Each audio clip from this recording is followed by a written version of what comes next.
ابھی آپ کو لیے چلتے ہیں وفاقی وزیر مواصلات مراد سعید اس وقت میڈیا سے گفتگو کر رہے ہیں۔ میں سیاسی اور پارلیمانی میدان میں 3.5 سال میں ان کو دو رگڑا پڑا ہے، جو دعویٰ انہوں نے کیا ہے، اس میں قوم نے عمران خان کا ساتھ دے کے، اراکین نے عمران خان کا ساتھ دے کے ان کو شکست فاش کیا ہے، اور ایک دفعہ پھر آپ دیکھ رہے ہیں کہ روزانہ آ کے بڑھ کے مار رہے ہیں۔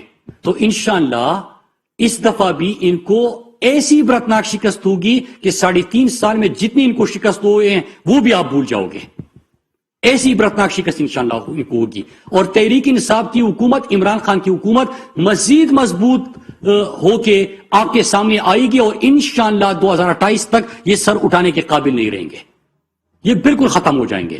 اب آ جاتے ہیں کہ یہ جو ایک سرکس لگا ہوا ہے اور اس میں جو گفتگو ہوتی ہے اس کے اوپر بات کرتے ہیں کہ جو انہوں نے تقریریں کی ہے، انہوں نے جو دعوے کیے ہیں، جو پریس کانفرنسز کیے ہیں، اس کے اوپر بات کرتے ہیں کہ اس سے پہلے ایک اور چیز کہ نہ صرف انشاءاللہ ان کو شکست ہوگی بلکہ اس دفعہ آپ دیکھیں گے کہ قوم کی نظروں میں بھی بے نقاب ہو گئے، اور میں شکریہ ادا کرتا ہوں انہوں نے عمران خان کو صحیح ثابت کر دیا ایک دفعہ پھر کہ 2018 میں عمران خان نے قوم سے اپنے پہلے خطاب میں کہا تھا کہ جب ان کے اوپر ہاتھ ڈالا جائے گا، جب ان کے ذاتی مفادات کی بات آئے گی، یہ سارے چور اکٹھے ہو جائیں گے۔ جس طرح یہ نورا کشتی آپس میں کھیلتے رہتے ہیں لیکن یہ اصل میں ایک ہے، اقتدار کے لیے، کرپشن کے لیے، اپنی کرپشن کی دفاع کے لیے یہ ایک ہے۔ تو عمران خان کو ایک دفعہ انہوں نے پھر سے ہی ثابت کیا، اور قوم کے سامنے ان چوروں اور لٹیروں کا اصل چہرہ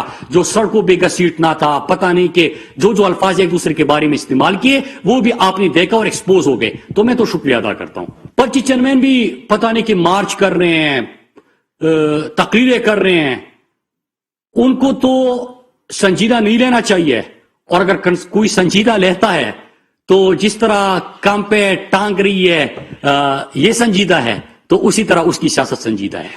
ایک پرچی کو بنیاد بنا کے سیاست میں آ گیا، اس کو کوئی پتہ نہیں ہے۔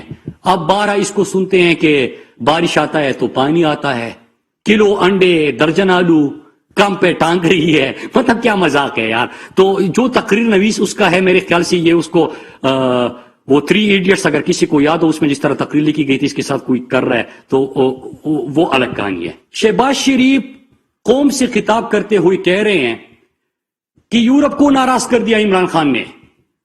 پہلے تو ان کا بیانیہ تھا نا کہ مہنگائی بڑھ گئی ہے، اب جب عمران خان نے قیمتیں کم کر دی ہے تو ان کا وزیر اعظم شاہد خاقان عباسی کہتا ہے کہ دنیا میں قیمتیں بڑھ رہی ہے، عمران خان قیمتیں کیوں کم کر رہے ہیں؟ ان کو دکھ یہ ہے کہ دنیا میں تو قیمتیں مسلسل بڑھ رہی ہے، عمران خان یہ قیمتیں کیوں کم کر رہے ہیں عوام کے لیے؟ تو وہ بیانیہ تو ان کا ختم ہو گیا، کیونکہ عالمی منڈی کا آج کل یہ خود ذکر کر رہے ہیں، اور ہم جو کہتے تھے وہ آج کل یہ خود کہہ رہے ہیں، لیکن عمران خان نے قومی مفادات اور عوامی مفادات میں قیمتیں کم کر دی ہے۔ اب بیانیہ سنیے کہ عمران خان نے یورپ کو ناراض کیا، عمران خان نے یورپ کو ناراض کیا، عمران خان نے یورپ کو للکارا، عمران خان نے پاکستان کی خودداری کی بات کی، اور اس پہ یہ ناراض ہے اور شور مچا رہے ہیں۔ میں اس کو جواب دینا چلوں کہ اصل میں آپ کا ایشو مقصود چپڑاسی ہے۔ 375 کروڑ جو اس کے اکاؤنٹس میں آئی پیسے کا اپنی حساب دینا ہے۔ 1600 کروڑ آپ کے چپڑاسیوں کے اکاؤنٹس میں کہاں سے آئے؟ آپ کے پاس وہ وقت کم ہے، آپ کی جگہ جیل ہے۔ اور جو للکارنے کی بات کی، اب میں قوم کے سامنے وہی الفاظ ریپیٹ کرتا ہوں جو پرائم منسٹر عمران خان نے کہا۔ عمران خان نے کہا کہ ہم دہشت گردی کی جنگ میں 80,000 جانوں کا نذرانہ پیش کیا، ہم نے 7-8 ہزار سیکیورٹی فورسز کے جوان ہمارے شہید ہوئے، ہم آپ کی اس جنگ میں اتحادی بنے، لیکن پاکستان کے قربانیوں کا ذکر کرنے کی بجائے آپ نے پاکستان کو ڈو مور کا حکم دیا، پاکستان کو مورد الزام ٹھہرایا، پاکستان کو دہشت گردی کا نشانہ بھی ہم تھے اور دہشت گردی کا الزام بھی لگایا۔ پاکستان آپ کا اتحادی ہوتے ہوئے پاکستان کے اندر آپ ڈرون حملے کرتے رہے، معصوم بچے اس میں شہید ہوتے رہے، اور ان ڈرون حملوں سے مزید دہشت گردی میں اضافہ ہوا۔ اور ابھی آپ ہمیں کہہ رہے ہو کہ ہمیں کیا کرنا چاہیے، تو کیا ہم آپ کے غلام ہیں؟ یہ عمران خان نے یورپ کو کہا کہ ہم اپنے فیصلے خود کریں گے، اور یہ پوچھا آگے جا کر کہ جب مودی، فاشسٹ مودی، نئے دور کا ہٹلر مودی کشمیر میں کشمیریوں کے اوپر ظلم ہار ڈالا تھا، تب یورپین یونین کدھر تھا؟ تب آپ نے کوئی خط کیوں نہیں لکھا؟ پاکستان اپنے فیصلے خود کرے گا، پاکستان دوستی سب سے کرے گا، غلامی نہیں کرے گا۔ پاکستان کی پالیسی خودداری کے اوپر مبنی ہوگی، اور ایک قوم، خوددار قوم کو خوددار لیڈر مل گیا، اس کے اوپر پوری پاکستانی قوم جشن منا رہی تھی کہ اللہ کا شکر ہے کہ ایک ایسا لیڈر ملا جو اقوام متحدہ میں کڑے ہو کے ایاک نعبد و ایاک نستعین سے آغاز کیا، اور ہمارے اربع مسلمانوں کی دل آزاری جب ہوتی تھی گستاخانہ خاکوں کی وجہ سے، آپ سب خاموش تھے۔ ایک عمران خان نے ناموسی رسالت صلی اللہ علیہ وسلم کا پیغام دنیا کے اندر گونجا، دین کا پیغام گونجا، پاکستان کی دہشت گردی کی جنگ میں قربانیوں کا ذکر ہوا، دنیا کو بتایا کہ ڈرون حملوں سے کس طرح ہمارے ہاں دہشت گردی میں اضافہ ہوا، معصوم بچے شہید ہوئے۔ ہم سے پوچھے نا، جن کے گھروں سے جنازے اٹھے ہیں، ہم سے پوچھے۔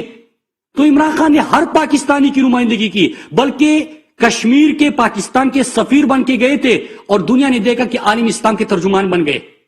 اسلام فوبیا کے حوالے سے کہ اسلام تو دہشت گردی کا شکار ہے، اسلام کو کس طرح اپنی دہشت گردی سے جوڑا، اس کے اوپر بات کی، اسلام فوبیا کے اوپر بات کی۔ انہوں نے کہا کہ تقریروں سے کیا ہوتا ہے؟ آج رشیا سے لے کے کینیڈا کے پرائم منسٹر تک اسلام فوبیا کے اوپر بات کر رہے ہیں۔ کیا یہ جیت نہیں ہے؟ اللہ نے پاکستان کو ذمہ داری دی کہ آج عالم اسلام کی رہنمائی پاکستان کے پاس ہے۔ کیا یہ آپ کی جیت نہیں ہے؟ آج سے 6 دن بعد تمام عالم اسلام کے رہنما جو ہے وہ پاکستان تشریف لا رہے ہیں۔ کیا یہ پاکستان کی جیت نہیں ہے؟ تو انہوں نے کیا کہا کہ یورپ کو للکارا، اب آپ تو غلام ہو۔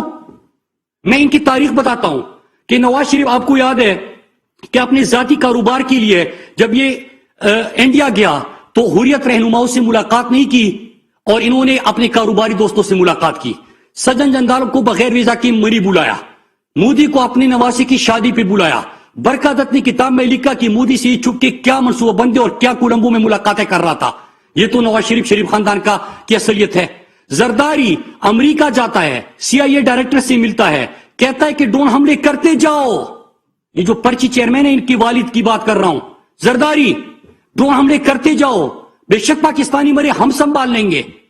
اور پھر اس کے بعد فضل الرحمان جو امریکہ کو کہتا ہے این پیٹرسن سے ملاقات کرتے ہوئے کہ مجھے خدمت کا موقع دو، ان دو چوروں سے، مطلب زرداری اور نواز شریف سے میں زیادہ خدمت کروں گا آپ کی۔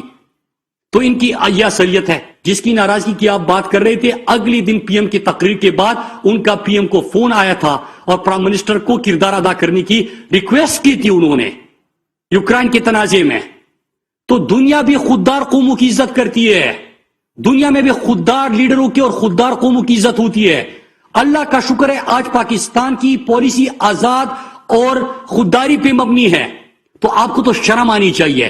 اور میں اس پہ یہاں سے مجھے یاد آیا کہ میں اپوزیشن کے ان 8 اراکین اسمبلی کا شکریہ ادا کرتا ہوں جنہوں نے ابھی جو ان کی جو یہ سرکس اور یہ جو 4 پارٹیاں مل کر پھر سے ایک سرکس لگایا ہوا ہے، جو شور مچایا ہوا ہے، انہوں نے 8 اراکین نے پرائم منسٹر عمران خان کا ساتھ دینے کا وعدہ کیا، اور انہوں نے یہ بھی کہا کہ جس طرح کے ان کے یہ جو بیرونی طاقتوں کے مہرے بن کے سامنے آئے ہیں اور اس موقع پہ سامنے آئے ہیں جب پی ایم نے پاکستان کی خود مختاری کی، پاکستان کی خودداری کی بات کی، قومی غیرت کی بات کی، تو یہ جب چور سارے اکٹھے ہوئے ہیں اور مہرے بنے ہوئے ہیں، ہم عمران خان کا ساتھ دیں گے، ان کا ساتھ نہیں دیں گے۔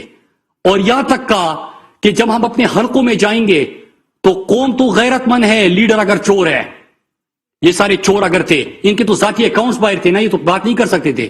تو ہم نے جب قوم کے سامنے جانا ہے تو ہم کس طرح پیش ہوں گے اگر ہم یہ بات کریں گے کہ ہم عمران خان کے خلاف اس لیے کھڑے ہو گئے تھے، اپوزیشن کی بات کر رہا ہوں، کہ انہوں نے قومی غیرت کی بات کی تھی، خودداری کی بات کی تھی، تو آج ان کے پارٹی کے اندر سے بھی جو شور اٹھ رہا ہے ان کا۔ وزیر مواصلات مراد سعید بات چیت کر رہے تھے، ان کا کہنا تھا کہ اپوزیشن کی تحریک بری طرح ناکام ہوگی اور حکومت اور مضبوط ہوگی۔ اپوزیشن کے سرکس لگایا ہوا ہے، انہوں نے مل کر عمران خان کو ایک بار پھر صحیح ثابت کر دیا کہ یہ چور ایک بار پھر مل کر اکٹھے ہو گئے ہیں۔